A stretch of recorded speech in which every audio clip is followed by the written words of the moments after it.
ceremony, especially the ones Davenports are on, especially peanut butter pancake, that stuff happened. And Cookie, all of a sudden, and I stopped the podcast and I called Matt Davenport and I was like, Matthew? And he goes, you're listening to the podcast, aren't you? And I'm like, what the fuck is Cookie talking about? What did Cookie say? When they were black, and then, when they were Blake, and then at the sucking beer face fest. at Beer Fest, and then Matt said, I'm going, well, where's Nikki? Dodge her. You guys were sucking face.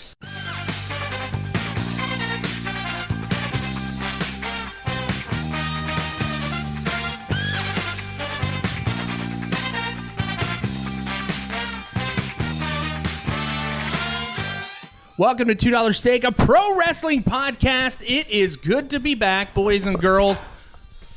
We have had, how many weeks off? We've had 2 weeks off. Our 12 listeners thought we gave up. We didn't give up. We had quite possibly the best produced Christmas spectacular in the history of professional wrestling podcasts. That was the deepest week of content I think we've ever provided anybody. Years, I think we did phenomenal.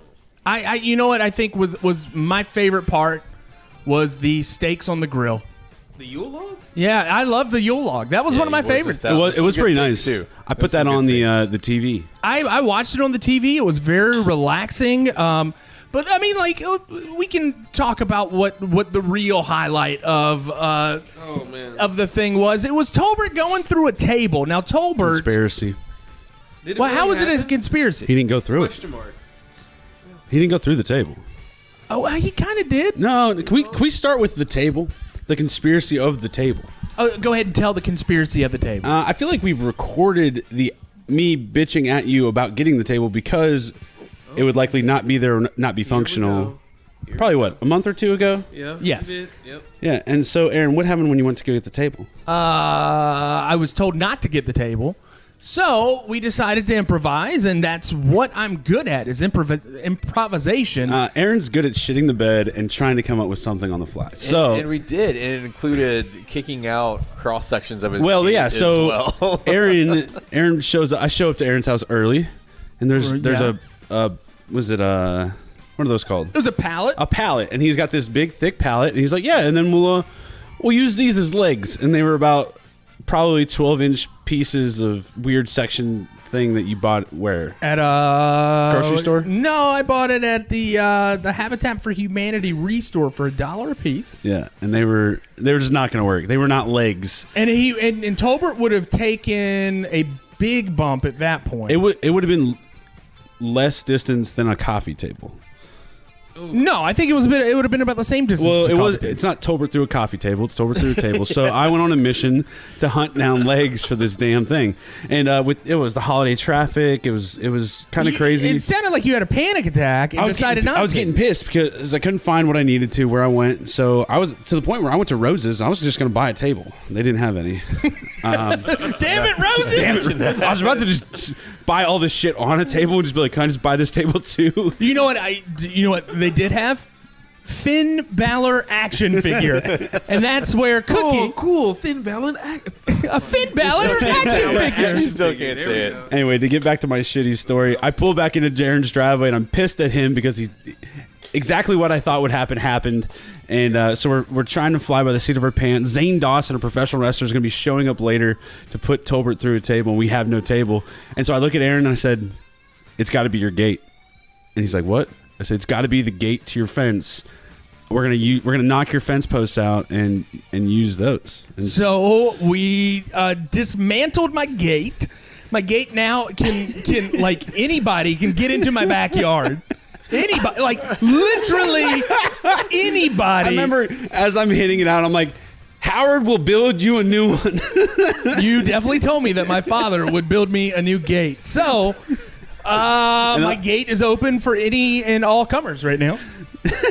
And then we made that, realized that, it structurally, vertically, it was sound, but not, there was no lateral support. So then I took pieces of the crate or pallet and broke them apart and tried to screw them together with What kind of drill was it? Oh, it was a dead battery drill that Aaron never charged. I didn't know that I needed to use it. And we were just... You didn't know that you needed to use it? No, shut up, Cookie. Anyway, it ended up working out completely perfectly because... Came straight. Exactly. The posts were white, and I happened to have red duct tape in my car, and we candy cane striped it. We wrapped it up. It worked out really well, but there is a giant conspiracy because Tolbert did not actually go through a took table. that bump, Why did though. you just not get the table? Well, I don't even want to go into it, but there were a couple things that went down, and the table that I originally thought was going to be the table turned out not to be the table.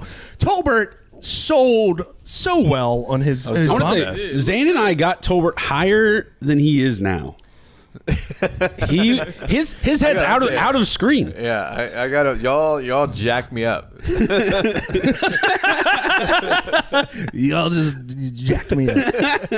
Mike, did they ever Photoshop the marshmallow cheeks out? They did not know. If That you was could, just the breath he was taking. if you could, I was. Well, the problem too is, Zane's a professional. He's choke slammed a lot of people. I've never choke slammed anybody, so I followed through. Zane let go. That's why on the video, I stumble forward, and then I'm just like staring at Topher, and I'm like, holy shit, he did it. I'm going to tell you something, and it was between me and Mike probably earlier in the day, and I sent Mike a message, and I'm like, do we think that we need to get Tolbert to sign a waiver before? And Mike's like, I'm like, I don't think I can handle Tolbert suing $2 Steak LLC. And then as I arrived, you are hammering nails out of the board that's supposed to be the tabletop. Yeah, I was so like, I had gotten off work early and I was heading there. It just ended up, it was such, it turned out phenomenal. I was so proud of that week. It was some real DIY stuff. Oh, some real man. backyard. We had the pizza guy. And we didn't even talk about the pizza guy. well, Zane did. Oh, Zane did. Shot on the pizza he guy. shot on the pizza. But Yeah, it was. Did he ever get his the pizza guy ever get his bag back? Yeah, he got his bag back. Like later in the night. Don't know about his job, but he got his bag. And a $7 tip. That was great. It was a fun time.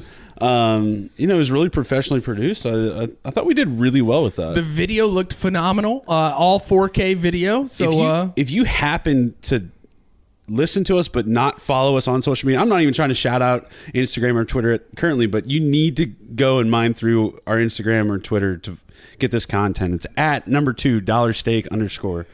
yeah, like that week though, like we didn't plan on doing the steak thing until like No, you pulled that together quick. yeah, like day of, like Very last. yeah, it was like very last minute, and I'm like, you know what we should do is we should just cook a steak on a grill, and it ended up being so relaxing awesome. It was and very like nice. and it Great was one of the evening. best tasting steaks I've ever had. Okay, is that a normal thing? I've never seen a Yule log before. I don't know what that thing is. I've never heard of it before. So like, Cookie is like a newborn baby. He's And like, we're this- just like teaching He's him like, what all is about the This is world. some white shit. What is it? What is this wedding that we speak of? It's a be the very only one out rustic. here. Yeah. Cookie, you're like a little newborn child. Oh. the youngest one here. Did everybody have a good Christmas though? We did. I did. It was low key. Hung out with the family. I did. I mean, I made it to Orlando. or actually Ohio, which is 3 hours further. It was good though. I mean, I pulled up the U-log and showed everybody that sort of stuff. It's stressful when you're traveling and Yeah. staying with family for 10 days. Your but- dad laughed at it on Facebook. So. Yeah, my dad liked it. Did you do the drive straight? Oh, dude, yeah. I left Aaron's house, drove to my house, loaded my car and my family, booked it to Ohio, got in at like 6:30 in the morning. Ugh. That seems Yeah, terrible. y'all put me through a table, and he drove to Ohio. Yeah. he as soon as Yeah, it was like, all right, he guys, went through gotta the go. table, he walked Well, straight to I went into the kitchen, ate 3 pieces of Aaron's Domino's pizza, and then I dipped out. like a walk-off home run in baseball. I'm out of here, guys. I'm still Never laying saw in the- Mike I'm still again. laying in the backyard. Yeah, keep it real, boys. Deuces. Yeah, we had I'm so glad the holidays are over with. So like, Same. Yeah.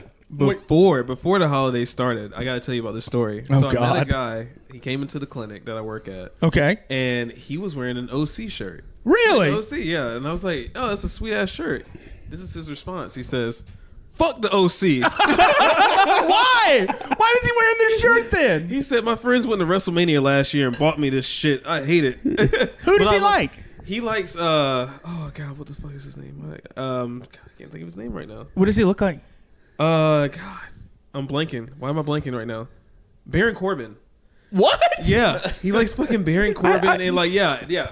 I like Baron Corbin. Was it just laundry day? He's like Baron Corbin on social. Yeah, he was just like he was like this. They thought this was really cool. They wanted me to wear this shit, and I'm Man, blah, blah, blah. Baron Corbin on social media is way better than Baron Corbin on WWE TV. Hey man, hey, I can't knock him for what he likes, but yeah, he was like I like Baron Corbin, and anyway, but he went to WrestleMania 30. Okay. The one in that I New went to, Orleans. yeah, He yeah. went to the same one, and he was talking about how New Orleans is such a dope spot and blah Yeah. blah blah. Apparently, he runs into what's my girl from the Riot Squad's name? Ruby Riot. Oh, Ruby Riot. He runs into Ruby Riot, and Ruby Riot just like basically like shoos him away. He tries to get like a picture from her, and she's just like, get the hell out of here. Like, I'm with my friends right now. Yeah. I was just like, damn, that kind of sucks. Like, I thought he was a nice girl or whatnot. Well, I mean, these people have to have their private lives as well. I know. I mean, they're public completely agree. figures, but I just thought that was a pretty cool moment. Like, I was just like, oh dang, ran into a random ass wrestling fan. did you tell them about the podcast?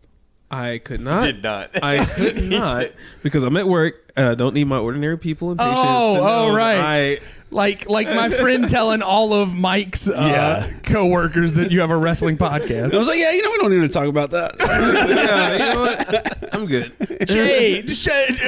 Amanda, we're like sitting around family, and like Amanda just casually wedges it into every conversation she's in. She's like, Mike's on a podcast it's about professional Oh my wrestling. gosh. And I'm like, And she always rolls it up. and it's like, I'm not embarrassed about this, but it's like, Amanda, if somebody came up to you and was like, hey, Chris is on a podcast about train building, I don't give a fuck. Yeah, that's right. Like if I knew somebody in your family enjoyed professional wrestling, I would go and talk to them about it and tell them about the podcast. But Train building.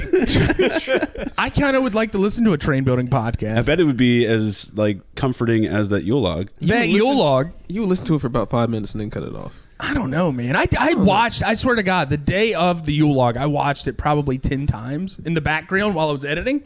And it was just, the music I picked was so soothing. I think my favorite part, like either is before or right after he puts the stakes on the grill, he goes ting ting with the with the tongs, and I was like, yeah, there we go. It was very ASMR, and like you could hear all the noises. I was and like pouring butter on it. to get a Yeah, good well, flavor. sometimes those Yule logs, they're super like overimposed with the music, and so you Yeah. don't actually hear what's going on. But like this is Right. like actual grilling, not Yeah. fake fire sound. And we didn't talk the whole time. No, like, there's one there's time one little I'm, spot, I'm yeah. playing with the tongs. You're like, get out of the shot. You're like scolded me. I think there was also like you could hear my neighbor's dog barking and like sirens going off. My only Another night in Sunset. My only sad thing was that they weren't $2 steak. I thought you were gonna put cheap steaks. I thought you were gonna get some shitty steaks and just burn the shit out of them. No, those steaks were too expensive. I got them from where did I get them? Whole Foods. Foods. And I'm like, Jesus Christ! I paid so much. No, those were like money. $14 steaks a piece. They were good though, but it kicked off the holiday season well. Gave us some good content to watch at the house, while I forced my family to watch as much wrestling as I could. There you go. I mean, we did have a very good holiday. There was wrestling in my holiday as well. There was a lot to watch during the season. A lot of good stuff, and my girlfriend got me a bell, like a ringside bell, and that's going to be implemented next week when we're back at Casa de Varnum. at Varnum Studios. Yeah, What do we doesn't call have it? neighbors that care or as close as No, they're like, no. ow! Or he doesn't care if his neighbors are close. I don't. After that one guy came up to our door during us recording that time. But there has been tons of wrestling to watch, and we got to watch Wrestle Kingdom, a little bit of that this past weekend. I love it. It was exciting for me to get to watch it, and I'm not going to spoil any of the matches. I like the whole idea of Wrestle King. I think it's like 2 WrestleManias. Right. And like tournament style, it leads into the next day. I think that's really cool. I mean, like you said earlier, like I don't understand why the WWE doesn't do it with WrestleMania. It would it a make 2-day it so event. much easier, man. Like, Absolutely. like having one event that's 8 hours long is tough for us. I took off the day after WrestleMania at work. Like, I literally put it in my PTO. I'm like, I'm taking that day off because I am mentally and physically tapped out after a WrestleMania. especially if you're like hyped for a couple of those. Like last year, we got into a couple of them.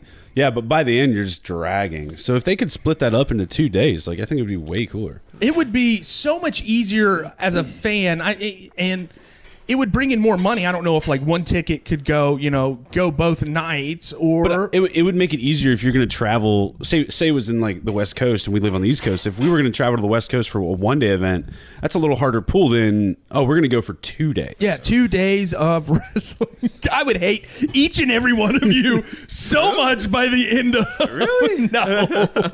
In fact, I think I have been to live events with each of you at this point. Mike's doesn't really Could you do count. 2 days of WrestleCade with me if we went for the whole weekend? Yeah, I would be completely fine with that. Tolbert, we are opposites on a lot of things, but Tolbert and I have learned to. We're the odd Road couple. warriors. Yeah, Road warriors. we have been up and down those roads. Highway run, baby. Highway run. Highway run. You and I have gone to a couple concerts together and all that stuff. So let's talk about some wrestling. Let's do it. Oh, is that why we're here? Yes. Playing in a club in Roppongi, drinking all my troubles away, playing every song on the jukebox, 'cause that's what the people want me to play. Let's eat some more food.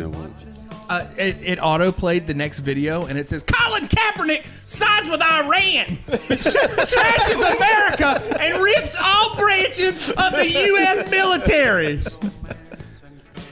All right, for our first matchup of the evening, the artist formerly known as the Greenhorn, Big Mike, you have got a special request, and this week I actually asked in our group chat. I know we didn't really talk about it that much on our social media, but I said, hey guys, who do you want to see this week? And you guys gave me some suggestions, and I was able to kind of go and find some matches. It was, some of y'all were a little tougher than others. Mike was very easy to find a match for this week. Mike wanted to see a match with Terry Funk and Stan Hansen. And you know what? We found the perfect match from 1986, Big Mike. Yes, so the Terry Funk versus Stan Hansen, All Japan. So that's not New Japan, but All Japan. Right, so this was Giant Baba's promotion. Okay. December 28th, 1986. I thought this was actually, I didn't purposely do this, but I was just in the mood for like some Terry, some older stuff. Yeah. We've been doing a lot of newer, like 90s, 2000s stuff. And I stumbled upon some Terry Funk versus Abdullah the Butcher, and you're like, Right. hey, do you want to watch that? And I was like, no, find me something with Big Stan Hansen. Big Stan. So, sorry. All right. Jesus. That's probably how Stan Hansen talks.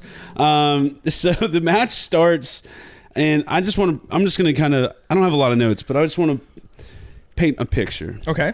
All right. So you're in Texas. I'm in Texas. All right. You're at a Little League match, Little League baseball, right? Little League, yep. Get a little competitive. All right. One team is sponsored by Chevy. Okay. One team is sponsored by Ford. Okay. All right. Stan Hansen and Terry Funk are the dads of those teams, That's right. and they start getting into it in the stands. Okay. That's how heated this match got. Two Texas boys fighting over Ford versus Chevy. Now, I don't know who's Chevy and who's Ford in this thing, but... Terry it would be the Ford, and Stan Hansen's the Rock.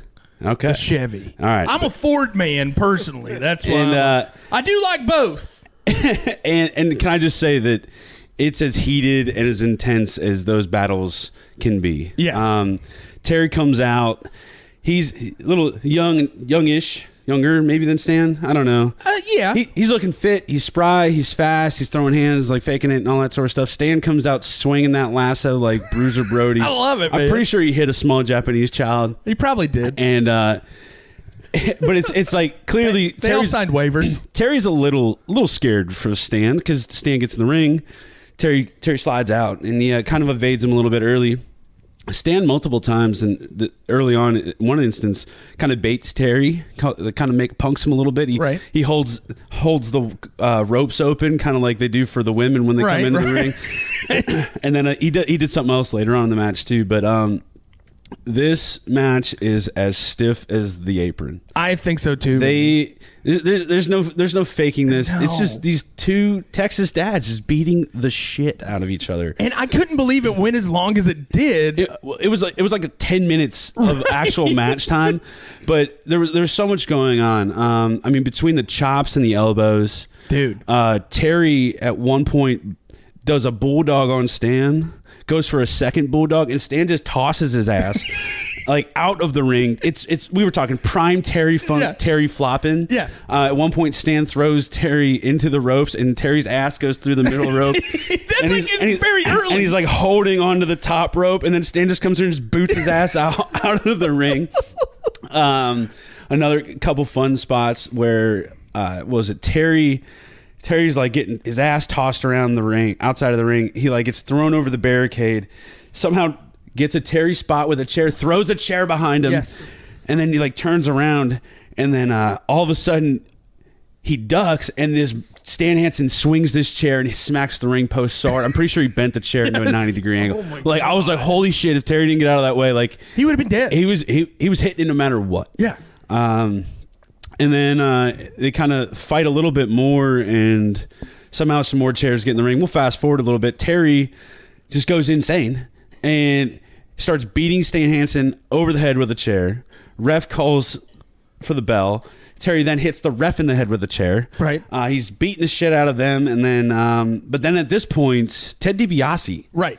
jumps in the ring in Stan's corner, and they gang up on Terry. And early on, when Terry comes out, he's got this like classic. What kind of It's like a jacket is that? sweatsuit? Like no, a- it's kind of like the jacket the Revival was just. Yeah. I mean, like, it's not a sweat, a track. It's kind of like a track jacket, but it says Funks on it. So Yeah. in my head, I'm like, well, where the hell's Dory? Dory. So Terry gets his ass beat for at least 3.5 minutes by these two big motherfuckers, and then Dory's old ass comes out and just like shoos them away. Oh, wait. And I was just like, what the hell, Dory? Were you at craft services just hanging out? Yes. Eating Yes, a bunch he of was. A-rolls and shit? Like, He was. what the fuck? He's got like one cheek full of tobacco and one cheek full of egg rolls. He literally is this worn, weathered old man comes out, and his brother's just like, Hey, don't do that. staring dead to the world. Just like, what just happened? But it was perfect. It was exactly what I wanted. I wanted to see some.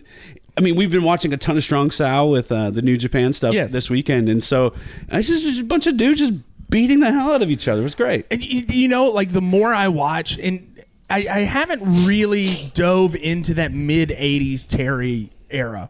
It's like a little different for me. So seeing him with his hair not quite as long, Yeah. he's got kind of the Davenport mullet going on, and he looks a little younger. It was really interesting to see how like people like John Moxley, like Jake the Snake Roberts take some of that psychology that Terry Funk brings to the ring and utilize that in their matches. And Moxley, can you see a lot of the influence? Well, I think it's interesting because it was 10 minutes and they still told a story. Yeah.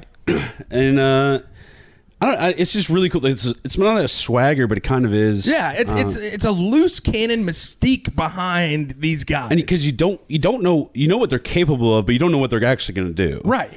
And that's good because a lot of times you get into a rhythm of watching a professional wrestling match and you're like, you know what's going to happen next? This is going to happen next. And then it happens. Yeah, and you're super guilty about that. 'cause I'm you just terrible at it. You call shit out all the time. And I mean, like, I've watched enough wrestling where I'm like, all right, so they're going to do a drop down and then this, and then he's going to go for the pin, and then that happens.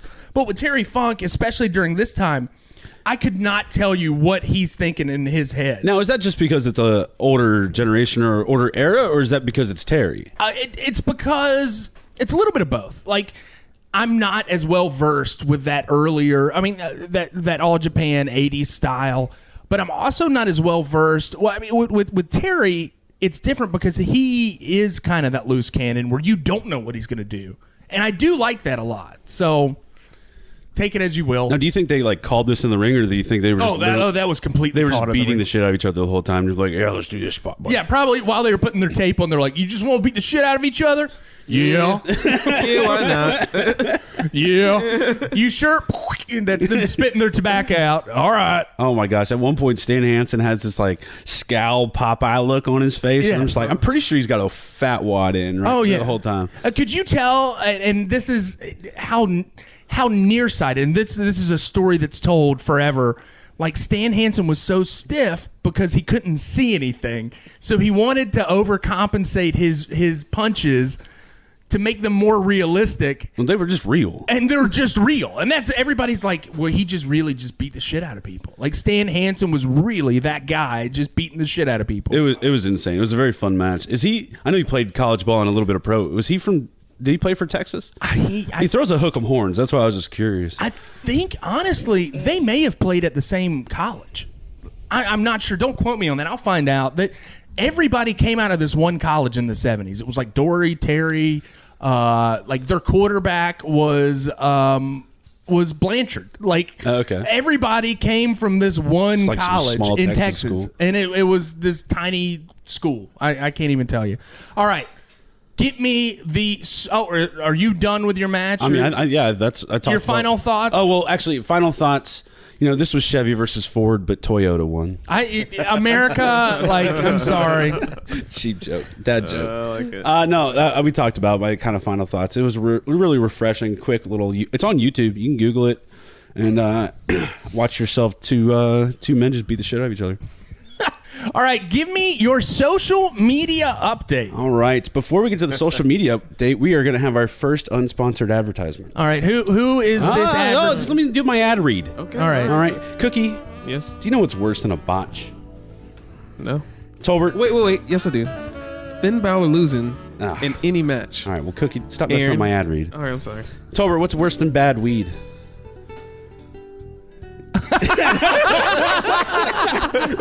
I think he had good weed. Is what we're finding out. It's a rhetorical question. Aaron, what's worse than pandering country music? I don't know. All right. Bad toilet paper. Bad toilet paper. Let's hear it. This week's unsponsored advertisement is for Charmin Ultra Tough toilet paper. Okay, Ultra Tough. That sounds. It sounds like sandpaper on my anus. Not quite.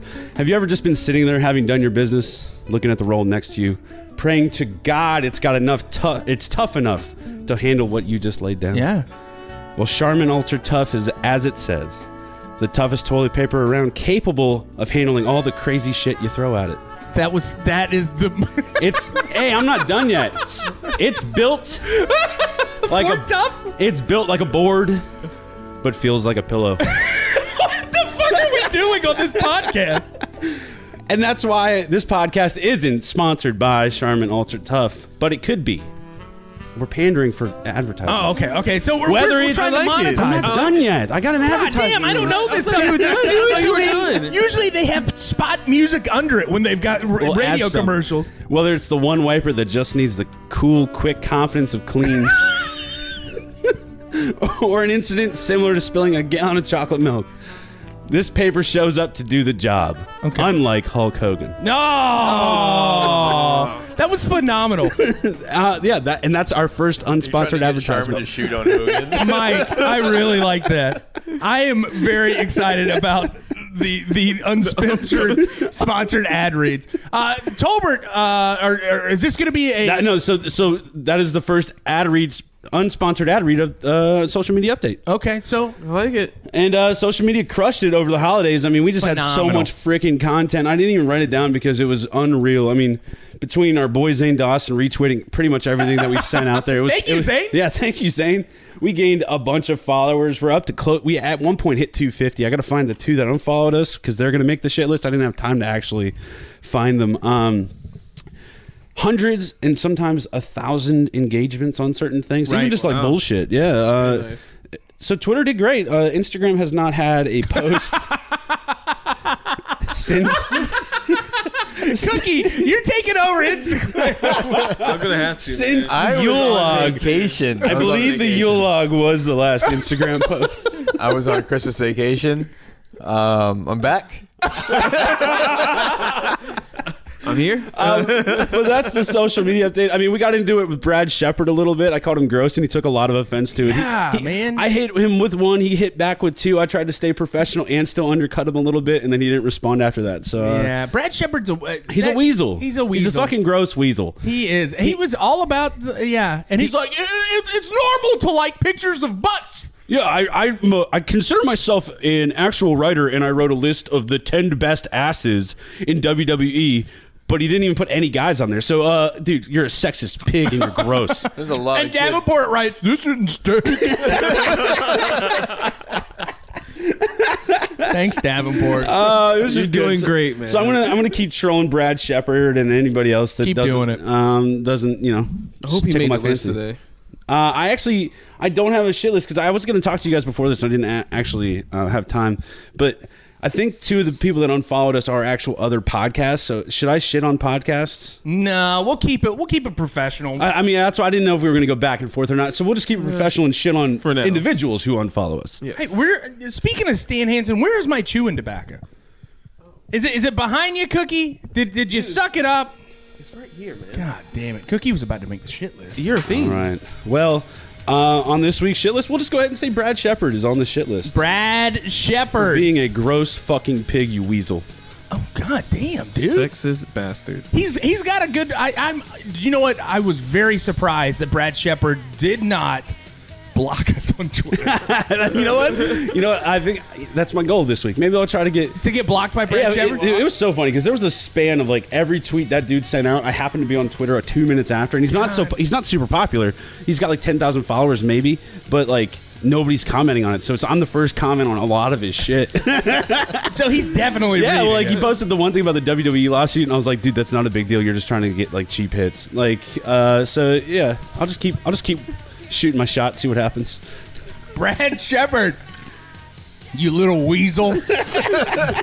You little fucking weasel. You have made Big Mike's shit list. He's gonna come knocking on my door.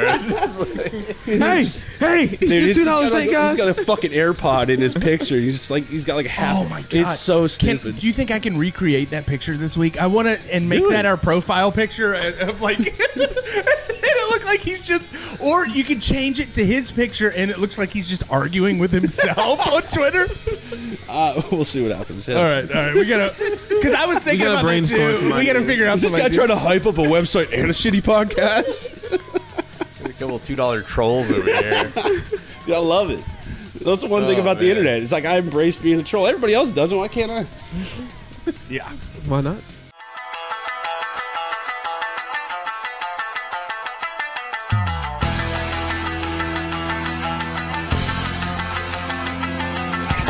All right, for the strong style with old Big Dick Cookie over here.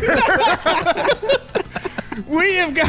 You keep throwing me curveballs, man, and I just don't know how to respond to them. Cookie has got old Dick Togo against. No, wait. So it's Dick Togo, Taka Michinoku, Yep. Terry Boy against Hamada, Sasuke, and Yakushiiji Shigi. from ECW. I think, was it Barely Legal? Barely Legal, 1997. God, that's so creepy. That's such a creepy name now. Like Yeah, it in is. retrospect, you're Yeah. like, I think it's, but you're Barely taking a legal. porn stance. I think that barely legal because of the violence. I'm assuming is where they were going. But oh, they were probably still going for porn. More Search the porn. browser history of the audience. Like that's Barely Legal, Heatwave, 99%. ECW, hot. Oh god. Anyway, Could you clear your browser history in '97?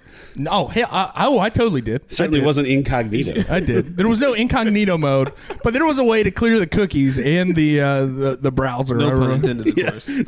I definitely did. Pull the hard drive Oh God. every time.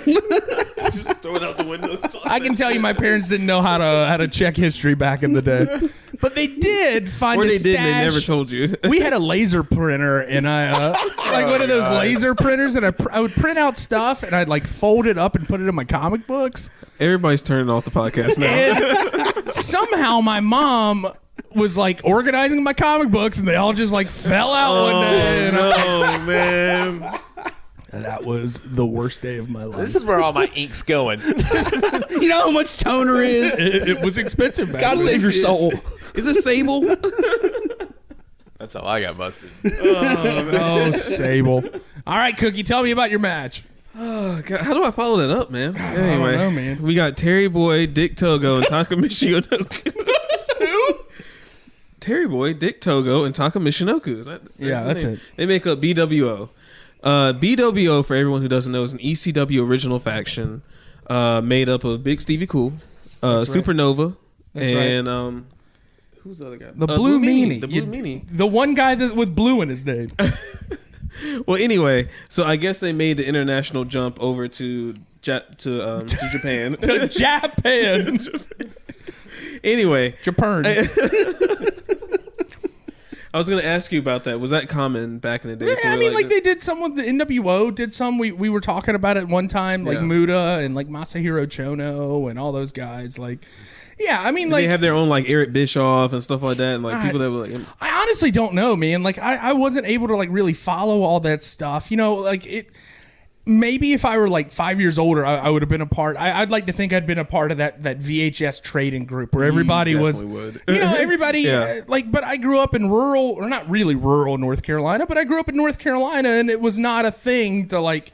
If we grew up in Philadelphia, we would have been the guys at ECW Arena every week. Oh, I mean, like, easily. You know, like it's just We'd the be some of the guys circumstance. I'm watching right now. Yeah, the circumstance of us growing up here in North Carolina was a little different. Yeah, absolutely. But the reason why I say that is because you gave us a task of like picking what we wanted to pick, and Right. I chose Harlem Heat, Taka Michinoku, or I think I said R-Truth. Yeah. But how did you get to this match? Man, and I'll tell you, it was a tough like.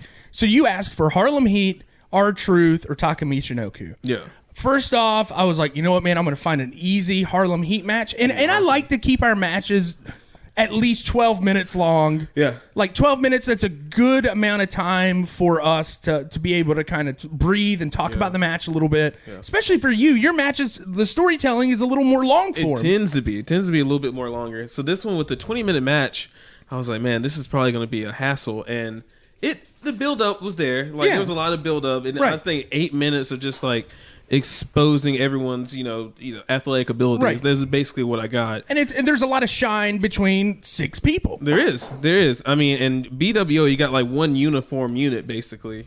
But with the Grand Hamada, Great Sasuke, and Shiji, you have it just looks like a clusterfuck almost. Yeah, dude. I mean, one guy looks like a shortened version of JBL. Another guy looks like an elf, and then you got someone that I guess you can describe him as like a concubine of some sort, maybe potentially. It looks like a ninja. I'm sorry, a ninja. Sorry, I was looking at those are my Tolbert notes right there. No concubines allowed on this episode. No.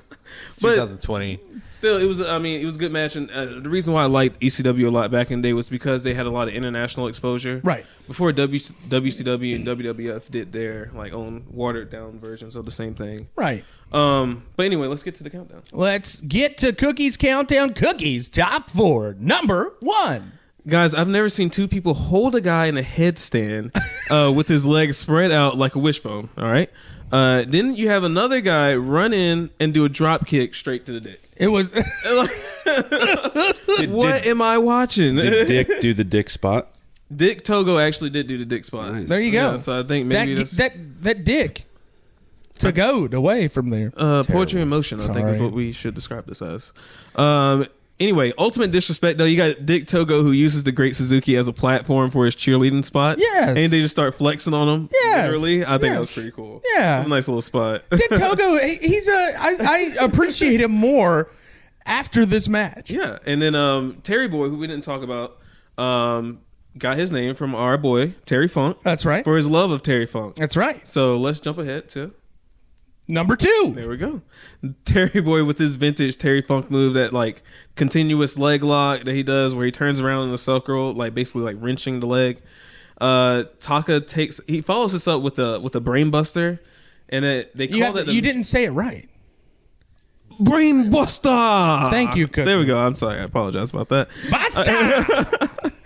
They call that the Michinoku driver. I'm calling shenanigans on that. The move I know looks like a sit-out scoop slam. What's up with that? I don't know why they call it. Maybe, and you know what? A lot of these wrestlers had different variations of their move, and we were talking about that while we were watching the NJPW the match where Okada's got multiple variations of the Rainmaker. Yes. Maybe that was the case for that. Potentially. All right. Number 3. Dude, the BWO had the sweetest combination maneuvers. Like I said, 10 minutes into this match, you're just building up until you get to the athletic spots. And Right. I've grown to love, after watching matches like, these older matches, strong style and whatnot, I've grown to love this style a little bit more than the AEW style, the Young Buck style, Yes. of just like the It just seems like choreographed stunts, basically. Right. You know what I mean? This build-up, it really makes me enjoy the wrestling. So, like I was saying, the BWO has some of the sweetest combination maneuvers. Dick Togo catapults Shiji into a clothesline, brings his knees up so that Shiji lands on his knees. Terry Boy, from the top rope, drops a knee on top of Shiji. It was just like, it was so smooth. It just looked flawless. And the crowd goes insane, of course. And I think this, for a lot of people back in 1997, was something that was just rare to watch. Yeah, it melts your head, like putting absolutely, because you're used to watching like this is 97, so you're still used to like Hulk Hogan doing his very slow, methodical maneuver. Right. You're still used to like a lot of the slow athletes from back in the day. But yeah, so I'm sure this was a good change of pace, and that's why the crowd loved it and ate it up.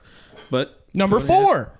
Boys, Taka Michinoku is the freaking truth. Dude, he's insane. I can see why he went to WWF in 97. Like, this was a time where a lot of international talent wasn't being brought up into the WWF, into these mainstream, these outlets.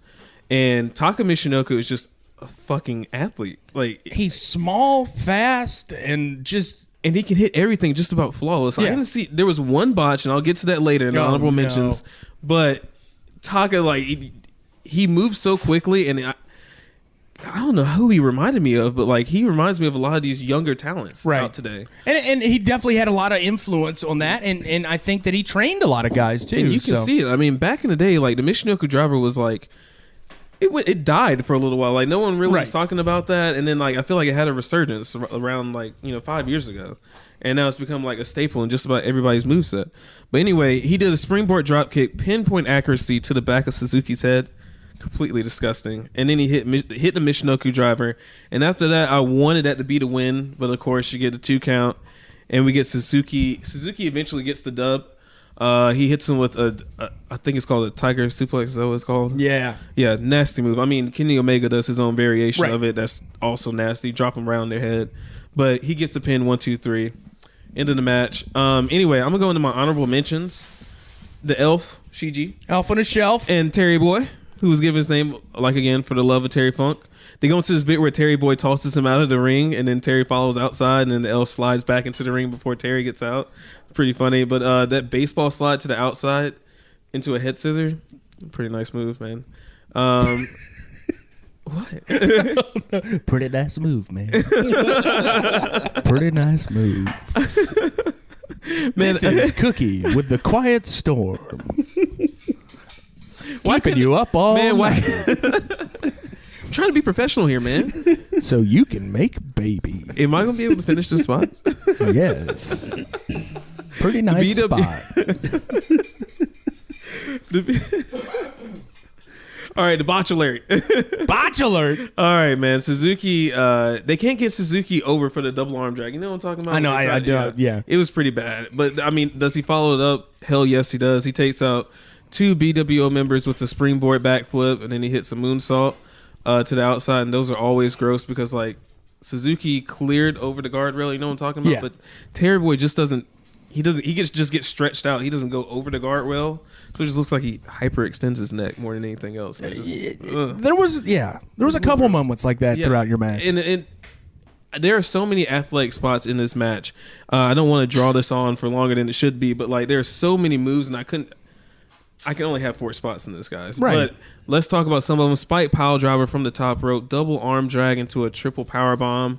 I mean, back body drop because Shiji lands on his neck, basically. Disgusting. Atomic drops from the top rope. I mean, after 10-minute mark, that crowd freaks out just about after every move. Yeah.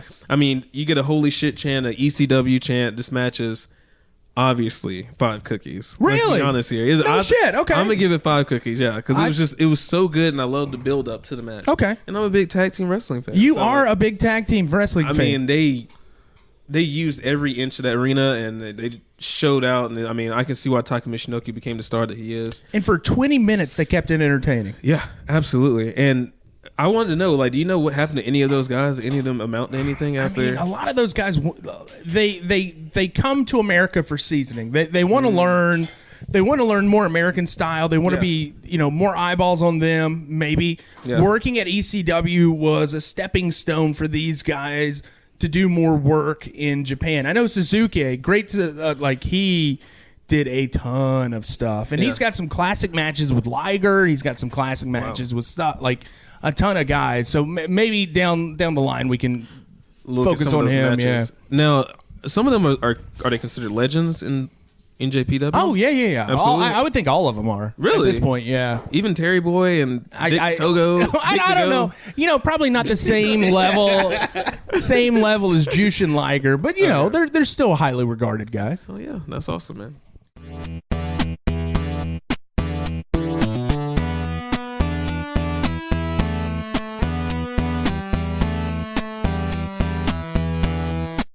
And for our high spot, Yeah. Tolbert, still high, still his spot. It is Tommy Dreamer against Brian Lee. And I guess this is considered a scaffold match? I guess you can maybe even call it a match. That's a stretch. Yeah, it is an interesting match. And they call it the high incident. There you go. So, this is a high incident. So it's Tommy Dreamer versus Brian Lee. This is 1996. This is a big ECW vibe on this podcast. Yeah, you know what I thought mean? about that. It was tough finding you guys matches that were not. So, and I kind of randomly suggested, requested this when Varnum asked us. And first I said George South because, we talked about him, in an interview with Zane. I also said, hey, maybe some more RVD because I love RVD. And I was like, hey, we haven't talked about Tommy Dreamer at all. So he gave me a Tommy Dreamer match, and I've actually watched this match before, just like goofing off on YouTube, watching like stupid hardcore stuff. Right. I don't know where this is. It looks like I think it's the ECW an arena. Yeah. And they're like, hey, you can have the corner of this shipping bay over here. The bingo parlor. You guys just don't tear it up. Anyway, Brian Lee comes out first. So Brian Lee, I guess he had a good run in ECW, and he was in WWF for a little while. He was a WWF as Chains, and I think he also worked as a big-time wrestler in Smoky Mountain with Jimmy Cornette. Wasn't he also like the fake Undertaker? He was the fake Undertaker. Wikipedia says he was the Undertaker. But he's a big biker looking dude. So he's making his way in. Tommy comes out with his trash can immediately, just bashes him over the head, and that starts this match. They don't even show a shot of the ring. You can't even see the ring yet. And they start making their way through the crowd, just kind of slamming into all kinds of stuff that's set up. They make their way to the sheetrock wall where you can clearly see the square cut out of the sheetrock wall, and Tommy bashes Brian's head into it, and you can hear the commentator, "Oh, we just replaced that." No. So, and it just goes on to more cheap props set up around this warehouse. When you buy a ticket to ECW back then, and you're just like, "Oh, you can have some spot over here." Yeah, I don't think that they had assigned seating at ECW. It is insane. There's people everywhere. They're making their way through. There's people jumping in front of the camera, just doing all kinds of crazy stuff. Very Philadelphia. Yes. Yeah, everyone's wearing some sort of sports jersey, a lot of mullets. Just a crazy crowd. But I believe going crazy. Mike called it once Philly trash. Yeah. Is that what you called it? Philly is trash, yes. But these guys are going through. It's just a fact. Have you ever been to Philly? Yeah, multiple times. I love Philadelphia. Have you smelled Philly? I've never Yeah, I have. It smells like garbage. It is gross, dude. Wilmington smells like cat piss, and we still live here. Yeah, Why is that? I'm not dude? saying that. It It's smells like crazy. cat piss It's all the crazy. time.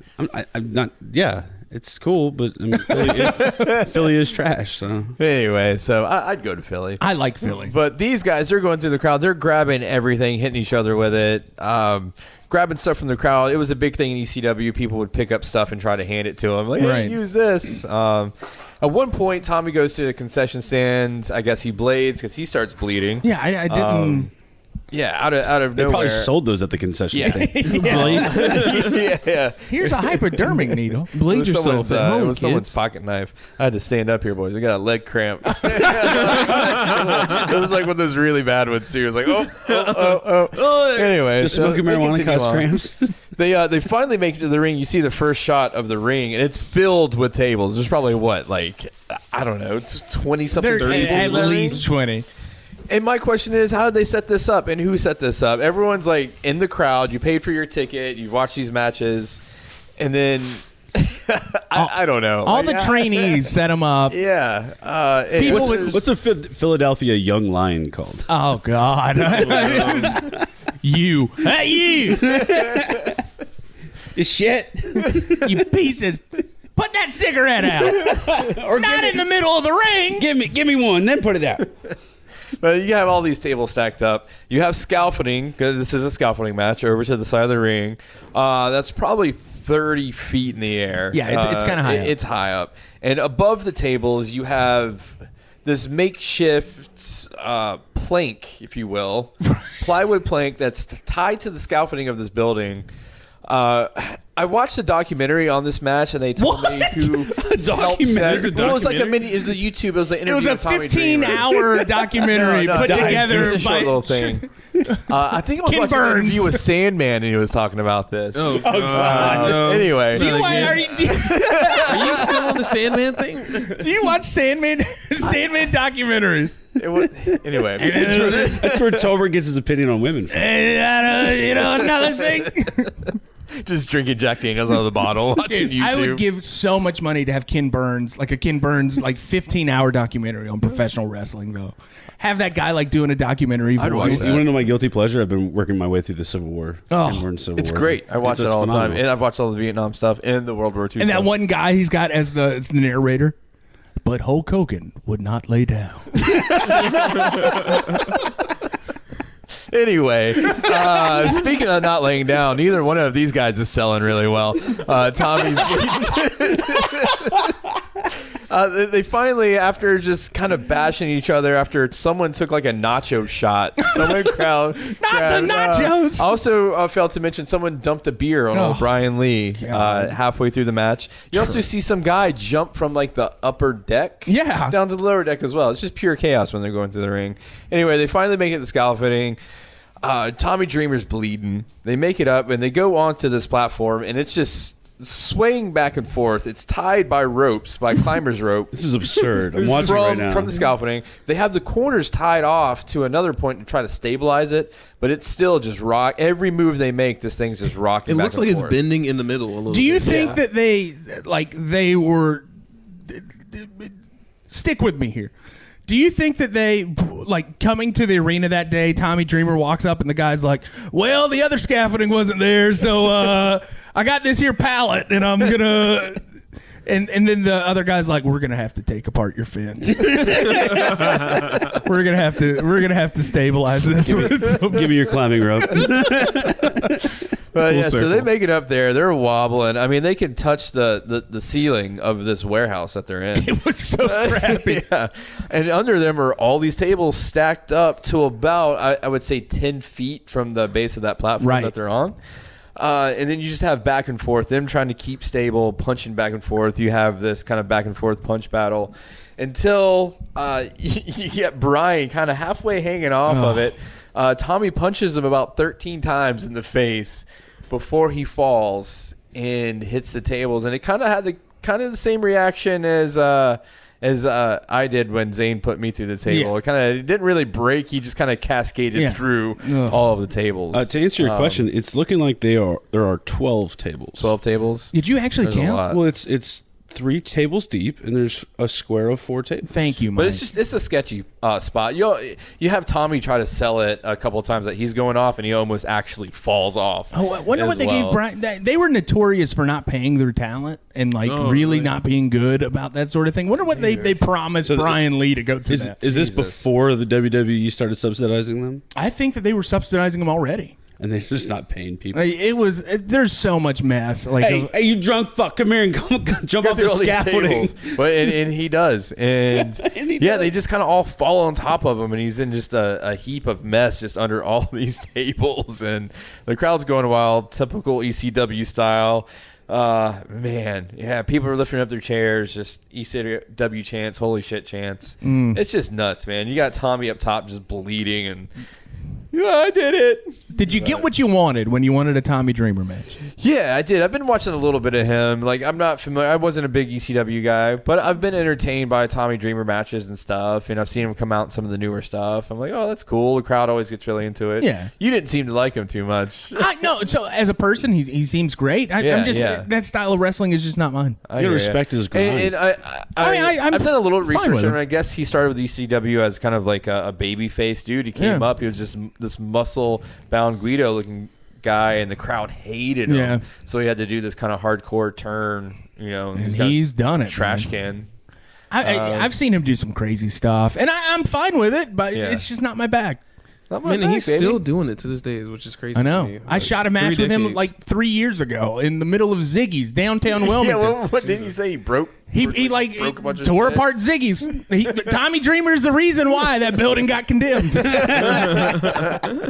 So I can't go see gore concerts no more. What the hell? Jericho was supposed to come before they condemned that thing. No, we could have gone to see Jericho, but that week, like once they announced that, they're like, that place is condemned. Yeah. No Fozzy. Good high spot match. You delivered. Give me your haiku. All right. Let's see. Tommy with his can. Brian Lee, he has high hopes. That's a waste of beer. It was a waste of beer. He threw a whole beer on him. Yeah, he just splashes him like that was probably a $9 beer. Yeah, see, I feel like that place was probably either a BYOB or a sneak your own beer. This crowd looks insane. Like, I've seen some pretty shitty ECW setups. This is particularly shitty. This is particularly. How bad were your crowd? A lot of mullets. But this is also 96, I was just saying, you could probably fit a whole 40 in some Jinko jeans, man. Yeah. And there was a lot of Jinko jeans in that crowd. Man. Oh, yeah. Oh, white trash for sure. Well, that has been it for this week's episode of $2 Steak, a pro wrestling podcast. What the hell was that, man? That was my announcer voice. So next week, we're going to have some more matches. We're going to have some more fun. We're getting back into the grind. Thank you guys for listening, and I'm so happy to be back. What about you guys? Yeah, it's exciting. I'm excited. It's good. I can't wait.